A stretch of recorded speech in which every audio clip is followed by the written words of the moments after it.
طب يا شباب النهارده هنعمل افضل 4 تمارين لعضله الباي تقدر تضيفهم في يوم الباي بتاعك او في يوم الدراع بتاعك. اول تمرين معايا هنعمل تمرين الهامر او الشاكوش بالدمبل. هعمله بالشكل زي ما انت شايف كده. احاول اثبت كوعي لورا سنه بسيطه عشان امنعه انه ما يتحركش لقدام وانا بتمرن التمرين ده.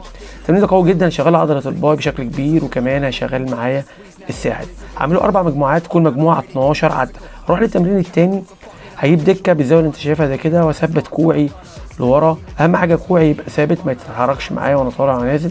التمرين ده قوي جدا لثبات التراي، لثبات الباي. هيشغل معايا العضلتين الشورت هيد واللونج هيد، بس هشغل معايا عضله اللونج هيد العضله من بره بشكل كبير جدا. هعمل له برده 4 مجموعات من 10 ل 12 عده. هحاول اركز وانا طالع كده اعصر عضله الباي لجوه، يعني صباع الشمال اخليه يلف جوه سنه بسيطه عشان اقدر اعصر عضله الباي. هروح التمرين التالت على جهاز الكابل كروس بالشكل ده كده، واجيب المسطره واثبت كوعي على رجلي بالشكل ده كده. لو حابب اعمله على جهاز الحصان مفيش مشكله، ارتكاز عادي مفيش اي مشكله، بس ده افضل بالنسبه لي. التمرين ده بيركز لي بشكل كبير جدا على عضله الشورت هيد، العضله الداخليه للباي. تمرين قوي جدا هيفتك لي عضله الدراع وعضله الباي بشكل كبير جدا.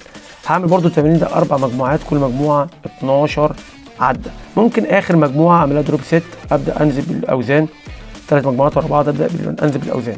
طيب التمرين الرابع والاخير تمرين التجميع بالباي بالشكل ده كده. هروح للكابل كروس واظبطه على مستوى كتفي وابدا اتمرن بالشكل زي ما انت شايف كده. منور يا كابتن عادل، زي ما انت شايف بالشكل ده كده، وابدا اعصر. اهم حاجه كوعي يبقى ثابت، بدون مش بكتفي لجوه عشان خاطر اتاكد ان الطلعه نفسها طالعه من الباي مش من كتفي.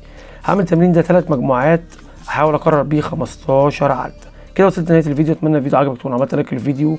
لسه مش عامل اشتراك في القناه، لسه تعمل اشتراك حالا في القناه وتفعل زر التنبيهات عشان يجيلك كل حاجه جديده في وقتها. واشوف وشكم على خير، والسلام عليكم ورحمه الله وبركاته.